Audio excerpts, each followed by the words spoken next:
ಪುಟ್ಟ ಮಕ್ಕಳಿಗೆ 1 ನಿಮಿಷದ ಸ್ವಾತಂತ್ರ್ಯ ದಿನಾಚರಣೆ ಭಾಷಣ ನೋಡ್ತಾ ಇದೀವಿ. ಈ ಒಂದು ಭಾಷಣ ಇಷ್ಟ ಆಯ್ತಾ? ಇಷ್ಟವಾದ ಒಂದು ಲೈಕ್ ನೀಡಿ. ಒಂದು ಲೈಕ್ ಅನೇಕ ವಿಡಿಯೋ ತಿಳಿಯಲು ಪ್ರೋತ್ಸಾಹ ತುಂಬ ಸಿಗುತ್ತೆ. ಇನ್ನೊಬ್ರು ಶೇರ್ ಮಾಡಿ ಮುಚ್ಚಲು ಸಾಧ್ಯ. ಇಂಥ ಅನೇಕ ಚಾನಲ್ ಸಬ್ಸ್ಕ್ರೈಬ್ ಆಗಿ. ಹಾಗಾದ್ರೆ ಒಂದು ಭಾಷಣ ನೋಡ್ಬಾ. ಮಾಡು ಇಲ್ಲವೇ ಮಡಿ ಎನ್ನುವ ಮಹಾತ್ಮ ಗಾಂಧಿಯವರ ನುಡಿಮುತ್ತನ್ನು ಪ್ರಥಮವಾಗಿ ಸ್ಮರಿಸಿಕೊಂಡು ಈ ಸಭೆಯಲ್ಲಿರುವ ಎಲ್ಲರಿಗೂ ಶುಭೋದಯ ಹಾಗೂ ಸ್ವಾತಂತ್ರ್ಯ ದಿನಾಚರಣೆಯ ಶುಭಾಶಯಗಳು. ಈ ಸುಂದರ ಸಂದರ್ಭದಲ್ಲಿ ಸ್ವಾತಂತ್ರ್ಯ ದಿನಾಚರಣೆ ಕುರಿತು ಮಾತನಾಡಲು ಬಯಸುತ್ತೇನೆ. ಗೆಳೆಯರೇ, ಈ ದಿನ ನಾವು 78ನೇ ಸ್ವಾತಂತ್ರ್ಯ ದಿನಾಚರಣೆಯನ್ನು ಆಚರಿಸುತ್ತಿದ್ದೇವೆ. ಆಗಸ್ಟ್ 15, 1947ರಂದು ಭಾರತವು ಸ್ವಾತಂತ್ರ್ಯ ಪಡೆಯಿತು.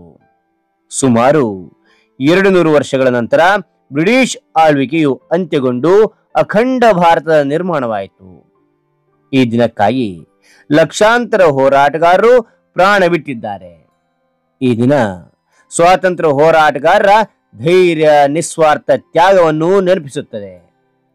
ಇದನ್ನು ನಾವು ಜಾತಿ, ಧರ್ಮ, ಭೇದಭಾವವಿಲ್ಲದೆ ನಾವೆಲ್ಲರೂ ಭಾರತೀಯರು ಎಂದು ಆಚರಿಸೋಣ.